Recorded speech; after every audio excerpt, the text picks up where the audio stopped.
Hey, what's going on, guys? Bflattened here with a brand new video today. Today we're going to be discussing the patch notes and DLC drop for Tiny Tina's Wonderlands on June 23rd. So, first and foremost, we have the Chaos Chambers increasing from 50 to 35. Huge change. We have the new Chaos tier that's been added, Ascended. New type of run has been added to the Chaos Chamber, the Boss Run. It is on PC only at the moment, it seems, but it's probably going to be... Oh, wait, no, sorry, different bullet point. Add a new Chaos Chamber boss run, all platforms. Added support for AMD FSR, so that's a totally different thing. My bad. Wheel of Fate drop changes. Wheel of Fate in categories now include an improved 1.5 times dedicated drop chance at legendaries from each DLC that the host Fate Maker owns and has a current progression in. Assuming the category they landed on has any dedicated DLC legendaries associated with it, this dedicated chance scales with luck. The Wheel of Fate now spawns 4 guaranteed gear pieces when you land on a gear category. The rarity chance of that gear now scales better with luck. When landing on a customization category, the Wheel of Fate now spawns 2 customizations associated with badasses from the main game, plus 2 customizations from each DLC that the host owns and has current progress in. In addition to the support, some changes have been made that we wanted to give special mention to based on feedback from our community. Bad numbers when loaded into DLC content, loading into the introduction area, navigating to the obelisks, setting the chaos level in Chaos Chamber. And now we're going to go to our reported concerns. Fate Makers will be pulled into random runs after completing the max trial level in a Chaos Chamber. Added indicator for max chaos levels in Chaos Chamber. I'm going to pick apart some of the main ones here because there's a big patch today. Item cards would overlap the bank inventory when comparing gear. That's a pretty good one.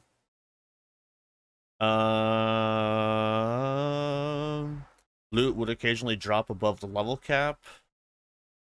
Some dogfish enemies had no names. They have now been named. That was a funny one. Various split screen subtitle improvements. Various sound effect adjustments, things like that. Some guns lost the ability to be enchanted. Thunder Anima, Donkey, Birthright, Goblin, Repellent, and KO Khan are able to drop as enchanted and rerolled in Brighthoof. Good one. Enemies will occasionally be too calm after Counter Fate activated the Shadow Dummy. Bad Egg Ward would give an additional unintended 35% bonus dark magic damage to all melee attacks, in addition to its base melee buff. The ward's intent is only to ward this bonus dark magic when the ward has been depleted. Livewire, here we go. Livewire's Chain Lightning Beam would scale its damage based on how low your ammo was, with 0 doing the most damage. We removed that scaling and balanced the beam to do the same amount of damage for what it would have been with no ammo. This is an overall buff, but made the gun perform a bit stronger than intended, so we're slightly reducing its damage. Reduced Livewire's Chain Lightning Beam damage by 12.5%. Class reported concerns. Spell shots imbued weapon skill would fail to stack twice when casting 2 of the same element. Stabomancer Contagion skill had a bug that would allow it to sometimes repeatedly apply status effects, leading to unintended amounts of damage. Goodbye, Contagion. Well, there goes our main meta now. Stabomancers from the Shadow skill would not consistently critically hit when the Fate Maker would use some melee weapons. Clawbringer Dedication skill would incorrectly give the max cooldown rate instead of scaling based on the Fate Maker's remaining damage, or remaining ward. Spore Warden's Called Shot skill incorrectly referenced damage resistance instead of damage reduction. Spore Warden's Play the Angles was not increasing ricochet damage after a critical hit as intended. Berserker's Blast Chill and Graveborn Blast Dash would not scale as intended, even though it double dips. Interesting. Graveborn Reaper of Bones still referenced Leech efficiency instead of Dark Magic efficiency. Harvest Skill would unintentionally keep stacking with the Shumi Companion past the stack limit, so Graveborn's Harvest Skill, infinite stacking is gone now. That's a big one. The Demi-Lich Companion attack element would not convert properly when the Fate Maker had the Mantis Claw armor equipped. Mushroom Companion had no loyalty and would target other Fate Maker's pings. That's pretty funny. Weekly event. Extended the in-game mini event Crystalline Chaos, so the crystal rewards are going to be higher. We have the community members who chose the next featured run, so we have drill and ribula and all mimics in every single chamber. Improved how Dragonlore's dedicated loot pool is set up to prevent faults in the drop chances.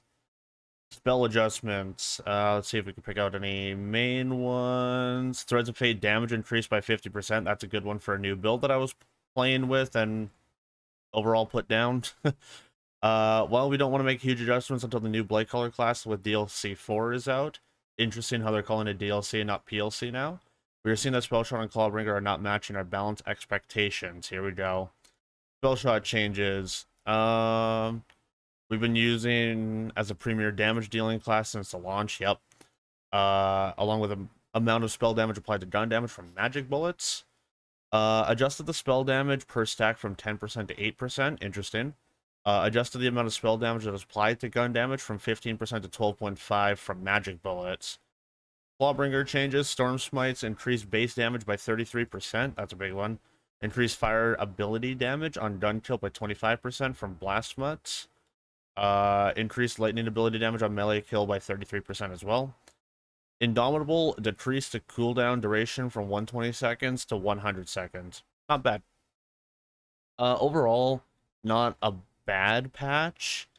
I'm wondering if the Chaos Chamber increase from 35 to 50 is too soon. I'm not sure about that. We do know that Blight Color is coming with the next DLC, which is probably going to be next month this time. Other than that, the Livewire change is nice. Some of the meta changes, like Contagion, was a big one. I feel like meta might be switching around a little bit. Be prepared to see... Oh, not even oil is placed anymore. Contagion's been fixed. Yeah, I guess meta's going to be changing all around. Not a bad patch, though. Not too bad. Patches with Wonderlands have actually been slapping pretty hard, not including everything else, but I think the patches have been the best things we've gotten in Wonderlands so far. Same with this. It's actually a pretty good change. I'm going to be playing this on my stream tonight, so if you want to check out the content there, feel free to use my link in the description or in my About section and bio. If you like this video or any other videos that I've posted, feel free to toss a like and a comment on them as it boosts the video even more. And consider a subscription if you haven't already. Would love to see you guys back for some more videos. You guys take care. Have a good night all. My name is Bflattened, and I'm signing on out of here. Take care all. Laters.